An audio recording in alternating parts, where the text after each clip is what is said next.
ஓம் சாந்தி. 25/1/2025 காலை முரளி. முரளியின் சாரம். பாபா சொல்கிறார், இனிமையான குழந்தைகளே, சுறுசுறுப்பான மாணவராகி நல்ல மதிப்பெண்களுடன் தேர்ச்சி பெறுவதற்காக முயற்சி செய்யுங்கள். மந்தமான மாணவராக இருக்கக்கூடாது. யாருக்கு முழு நாளும் உற்றார் உறவினர்களின் நினைவு வருகிறதோ அவர்கள் மந்த புத்தி உள்ளவர் ஆவார்கள். கேள்வி: சங்கம யுகத்தில் அனைவரையும் விட அதிர்ஷ்டசாலி என்று யாரை அழைக்கலாம்? பதில்: யார் தன்னுடைய உடல், மனம், செல்வம் அனைத்தையும் பயனுள்ளதாக ஈடுபடுத்தினார்களோ அல்லது ஈடுபடுத்தி கொண்டிருக்கிறார்களோ அவர்களே அதிர்ஷ்டசாலி ஆவார்கள். ஒரு சிலர் மிகவும் கஞ்சத்தனமாக இருக்கிறார்கள். பிறகு அவர்களுடைய அதிர்ஷ்டத்திலே இல்லை என்று புரிந்து கொள்ளப்படுகிறது. விநாசம் கண்ணெதிரில் இருக்கிறது, நாமும் ஏதாவது செய்ய வேண்டும் என்று அவர்கள் புரிந்து கொள்ளுவதில்லை. தந்தை இப்போது நேரடியாக வந்திருக்கின்றார். நாம் நம்முடைய அனைத்தையும் நன்கு பலனளிக்கும்படியாக பயன்படுத்த வேண்டும். தைரியமாக இருந்து நிறைய பேருடைய பாக்கியத்தை உருவாக்குவதற்கு கருவியாக ஆக வேண்டும் என்று அதிர்ஷ்டசாலி குழந்தைகள் அறிவார்கள். பாடல்: என் அதிர்ஷ்டத்தை எழுப்பிக் கொண்டு வந்திருக்கின்றேன். ஓம் சாந்தி. இங்கு குழந்தைகள், நீங்கள் தங்கள் அதிர்ஷ்டத்தை உருவாக்கி கொண்டிருக்கின்றீர்கள்.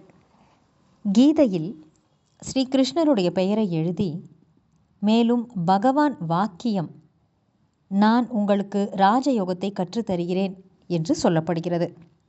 இப்போது கிருஷ்ண பகவான் வாக்கியம் என்பது இல்லை. இந்த ஸ்ரீ கிருஷ்ணர் என்பது லட்சியமாக கூறப்படுகிறது. பிறகு சிவபகவானுடைய வாக்கியம், அதாவது நான் உங்களை ராஜாவுக்கெல்லாம் ராஜாவாக ஆக்குகின்றேன். ஆகவே முதலில் கிருஷ்ணர் அவசியம் இளவரசராக ஆகின்றார். மற்றபடி கிருஷ்ண பகவான் வாக்கியம் என்பது இல்லை. கிருஷ்ணர் என்பது குழந்தைகளாகிய உங்களுடைய லட்சியம் ஆகும். அதாவது அது நீங்கள் அடைய வேண்டிய நிலை ஆகும். இது பாடசாலையாக இருக்கிறது. இங்கு பகவான் கற்பிக்கின்றார். நீங்கள் அனைவரும் இளவரசன், இளவரசியாக ஆகின்றீர்கள்.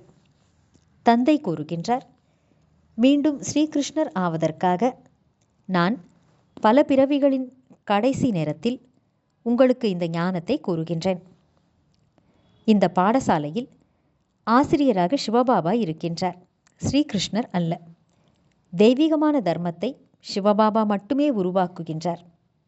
நாங்கள் அதிர்ஷ்டத்தை உருவாக்குவதற்காக இங்கு வந்துள்ளோம் என்று குழந்தைகள் கூறுகிறீர்கள். நாம் பரமபிதா பரமாத்மாவிடமிருந்து அதிர்ஷ்டத்தை உருவாக்க வந்துள்ளோம் என்று ஆத்மா அறிந்துள்ளது. இதுதான் இளவரசன், இளவரசியாக ஆவதற்கான அதிர்ஷ்டம் ஆகும். ராஜயோகம் அல்லவா?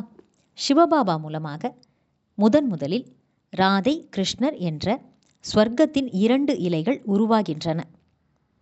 இந்த சித்திரங்கள் மிகவும் சரியாக புரிய வைப்பதற்காக உருவாக்கப்பட்டுள்ளது. கீதையின் ஞானத்தின் மூலமாகவே அதிர்ஷ்டம் உருவாகின்றது. அதிர்ஷ்டம் விழிப்படைந்து இருந்தது, பிறகு துண்டிக்கப்படுகிறது. பல பிறவிகளின் கடைசியில் நீங்கள் முற்றிலும் தமோ பிரதானமாக ஆகிவிட்டீர்கள். இப்பொழுது மீண்டும் இளவரசராக ஆக வேண்டும். முதலில் ராதை கிருஷ்ணராக ஆவார்கள். பிறகு அவர்களின் ராஜ்யம் நடக்கும். ஒருவர் மட்டும் இருக்க முடியாதில்லையா? சுயம்வரத்திற்கு பிறகு ராதை கிருஷ்ணரில் இருந்து லக்ஷ்மி நாராயணராக ஆவார்கள். நரனிலிருந்து இளவரசராக, நாராயணராக ஆவது ஒரே விஷயம்தான். இந்த லக்ஷ்மி நாராயணர் ஸ்வர்க்கத்தின் எஜமானராக இருந்தார்கள் என்று குழந்தைகள் நீங்கள் புரிந்துள்ளீர்கள். சங்கம யுகத்தில்தான் அவசியம் ஸ்தாபனை ஏற்பட வேண்டும். எனவே சங்கம யுகத்தை புருஷோத்தம யுகம் என்று கூறப்படுகிறது. ஆதி சனாதன தேவி தேவதா தர்மம் ஸ்தாபனை ஆகும். மற்ற தர்மங்கள் விநாசமாகிவிடும். சத்யுகத்தில் ஒரே ஒரு தர்மம் மட்டுமே இருந்தது.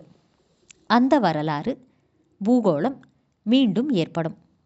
மீண்டும் ஸ்வர்க்கத்தின் ஸ்தாபனை ஏற்படும். அங்கு லக்ஷ்மி நாராயணருடைய ராஜ்யம் இருந்தது. பரிஸ்தானமாக, தேவதைகளின் வசிப்பிடமாக அது இருந்தது. இப்போது உலகம் சுடுகாடாக ஆகிவிட்டது. அனைவரும் காம விகாரம் என்ற நெருப்பிலே எரிந்து விட்டார்கள். சத்யுகத்தில் நீங்கள் மாளிகையை உருவாக்கினீர்கள். பூமியின் அடியிலிருந்து தங்கத்தினால் ஆன துவாரகை அல்லது இலங்கை மேல் நோக்கி வெளிப்படும் என்பது இல்லை.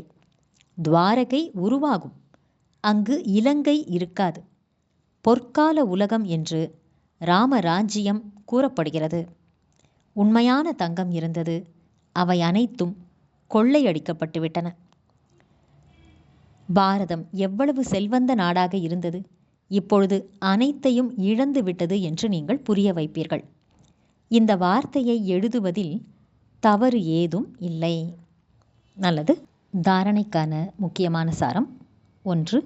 கர்மாத்தீத நிலையை அடைவதற்காக இந்த சரீரம் என்ற ஆசனத்தை மறந்துவிட வேண்டும். ஒரு தந்தையை தவிர எந்த ஒரு உற்றார் உறவினர்களின் நினைவும் வராமல் இருக்க முயற்சி செய்ய வேண்டும். 2. ஸ்ரீமத் படி இறைவனுடைய உதவியாளராக ஆக வேண்டும். உடல், மனம், பொருளை நல்ல முறையில் பயன்படுத்தி தங்களுடைய உயர்ந்த அதிர்ஷ்டத்தை உருவாக்கிக் கொள்ள வேண்டும். வரதானம்: கர்ம வினை பயனாக வரும் சூழ்நிலையின் கவர்ச்சியையும் கூட முடித்துவிடக்கூடிய முழுமையான மோகத்தை வென்றவர் ஆகுக. சம்பூர்ண நஷ்டமோக ஆகுக.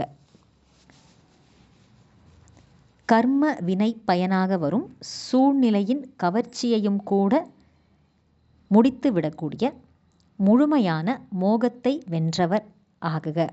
அதாவது சம்பூர்ண நஷ்டமோக ஆகுக. விளக்கம்: இப்போது வரை இயற்கையின் மூலமாக உருவாகி இருக்கும் சூழ்நிலைகள் மனோநிலையை தன் பக்கம் கொஞ்சம் கொஞ்சம் கவர்ந்து இழுக்கிறது. அனைத்தையும் விட அதிகமாக தன்னுடைய தேகத்தின் கணக்கு வழக்கு கர்மவினை பயன் ரூபத்தில் வரக்கூடிய சூழ்நிலைகள் தன் பக்கம் கவர்ந்து இழுக்கிறது. எப்பொழுது இந்த கவர்ச்சியும் முடிவடையுமோ அப்பொழுதுதான் முழுமையான மோகத்தை வென்றவர் என்ற நிலையை அடைந்ததாக சொல்ல முடியும். தேகத்தினுடைய மற்றும் தேகத்தின் உலகத்தினுடைய எந்த ஒரு சூழ்நிலையும் தங்கள் மனநிலையை அசைக்க முடியாததுதான் சம்பூர்ணமான நிலை ஆகும். எப்பொழுது அப்படிப்பட்ட நிலையை நீங்கள் அடைவீர்களோ அப்பொழுதுதான் ஒரு வினாடியில் தன்னுடைய மாஸ்டர் சர்வ சக்திவான் சுரூபத்தில் சகஜமாக நிலைத்திருக்க முடியும். ஸ்லோகன்: தூய்மை என்ற விரதம் அனைத்தையும் விட சிரேஷ்டமான சத்திய நாராயண விரதம் ஆகும். இதில்தான் அத்தீந்திரிய சுகம் என்பது நிறைந்திருக்கின்றது. நல்லது. இனிமையிலும் இனிமையான, வெகு காலம் கழித்து காணாமல் போய் மீண்டும் தேடி கண்டெடுக்கப்பட்டுள்ள செல்லமான குழந்தைகளுக்கு தாயும் தந்தையுமான பாப்தாதாவின் அன்பான நினைவுகள் மற்றும் காலை வணக்கம். ஆன்மீக குழந்தைகளுக்கு ஆன்மீக தந்தையின் நமஸ்காரம். ஆன்மீக தந்தைக்கு ஆன்மீக குழந்தைகளின் நமஸ்காரம். தங்கள் சக்திசாலி மனதின் மூலம் சக்தி கொடுக்கும் சேவையை செய்யுங்கள். மனதின் சேவை என்பது எல்லையற்ற சேவையாகும்.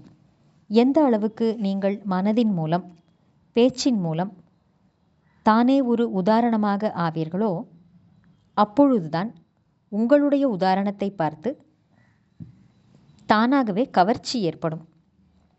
எந்த ஒரு ஸ்தூலமான காரியத்தை செய்யும் போதும் மனதின் மூலம் அதிர்வலைகளை பரப்பும் சேவையை செய்யுங்கள். எவ்வாறு ஒரு வியாபாரி கனவிலும் கூட தன்னுடைய வியாபாரத்தை பார்ப்பாரோ அதே போல உங்களுடைய வேலை என்பது உலக நன்மையை செய்வதாகும். இதுதான் உங்களுடைய தொழிலும் ஆகும். இந்த தொழிலை நினைவில் வைத்துக்கொண்டு சதா நீங்கள் சேவையில் பிஸியாக, சுறுசுறுப்பாக இருங்கள். நல்லது. ஓம் சாந்தி.